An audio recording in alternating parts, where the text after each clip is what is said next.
So how to film yourself? Definitely a popular question right now. As a professional content creator and videographer, knowing how to film yourself is such a crucial skill that I definitely had to learn. So you're not always going to be able to have your friends or the people that help you to film. Sometimes you're just going to have to do it solo. I'm just going to take you guys through the process on how I film myself, starting with the planning. So when it comes to creating your own video, there's a lot of different roles that you'll have to accept. Basically the writer, the director, and the editor. So starting with scripting is very, very crucial to make sure your video goes according to plan and executes your vision in a timely and efficient fashion. You might want to write down some locations that you might want to film at. A lot of the places that I like to film at are actually in my own house. So it might be a washing machine, in the kitchen, in the car. There's so many different locations and different things you can come up with. Another main thing is your angles. Maybe you want to do a shot from a top-down angle. Maybe you want to do it from a low angle looking up. Maybe you just want to do a straight head-on shot like this. All of these things are crucial in your planning journal or your shot list. Another crucial thing when it comes to filming yourself is the gear. So of course, this is a question that I get asked a lot. What camera should you use? My answer is use whatever you have available, whether it's your phone or whether it's just a camera you might have sitting around.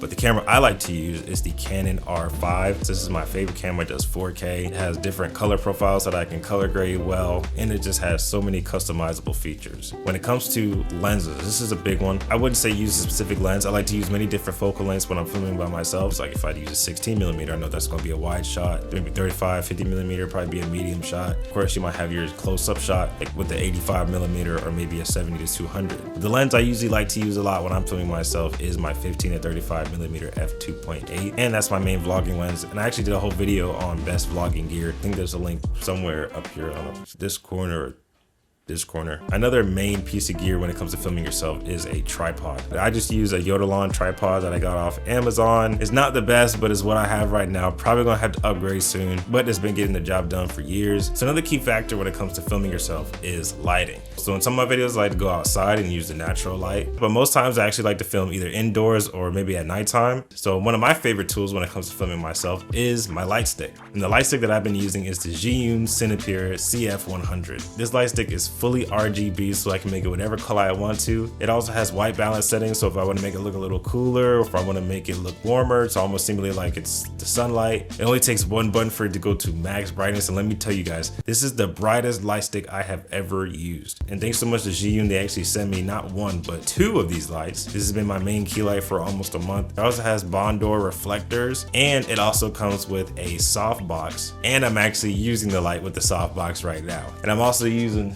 that one back there just as another fill light. It also has like different party modes. It's just really, really cool if you want to add a little bit more flair to your environment. The controls are pretty easy to use, and it's definitely a light that I recommend if you want to film yourself. I highly, highly recommend this. If you guys want to get the CF100, it's in the link in the description along with a discount code. So another key thing when it comes to gear is audio. So I actually have my microphone clamped to my tripod when it's right here. Now, if you want a wireless option, you can use the Rode wireless mic Go 2. I use this for a lot of projects. So yeah, I can pretty much be anywhere as far away as the camera as I want to be and still be heard pretty clearly.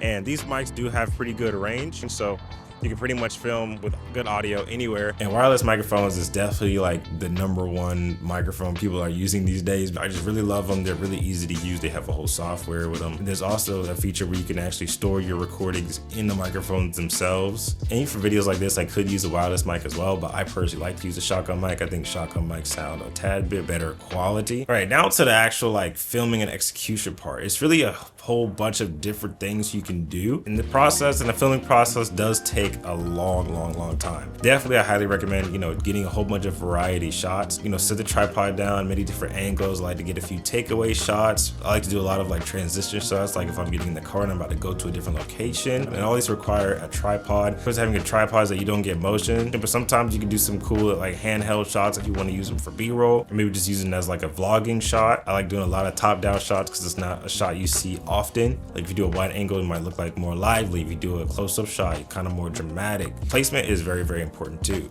So when it comes to lighting and placement, of course, like it's been said, you want to film on the shadow side and have your light on the other side. Okay, let's go to another one. So the editing process, one of the things that I like to do, the color grade. The color grade is so important. Your color grading can decide whether a video is seen as cinematic or not. So my camera has a color profile called C-Log. There is C-Log or C-Log 3. Sometimes there's C-Log 2. I like to use C-Log 1 or just regular C-Log. And of course, you start out with your Rec 709 LUT, which brings the camera back to its original Canon colors or camera colors. I like to put a LUT on there from Ryan Nangle, shout out to him. And then after that, I like to make my color adjustments, my color curves, and my color wheels to do all my colors manually. I think it's really key to do all your shots manually. I don't really like just putting LUTs on footage. I like to personally stylize my footage all manually. You can do whatever you want to do. That's just what I like to do. And I definitely like using Enhancer Pro. It really gives that kind of cinematic retro film look that I'd be looking for. So there it is. That's pretty much my overall process when it comes to filming myself. Let me know down in the comments if you guys have any more tips you want to add, or if you have any questions. I look at all the comments. Make sure you follow my Instagram at PTQIV4. I do a lot of my behind the scenes stuff and post a lot of my work on there. Please make sure to like and subscribe and share with your friends or your homies. And thank you guys so much for 1,000 subscribers. This has been an awesome journey. I love making videos, and I love making videos for you guys. It's 2025. Happy New Year. I'm really looking forward to doing more content, posting more work. Definitely stay tuned. And thank you so much for watching.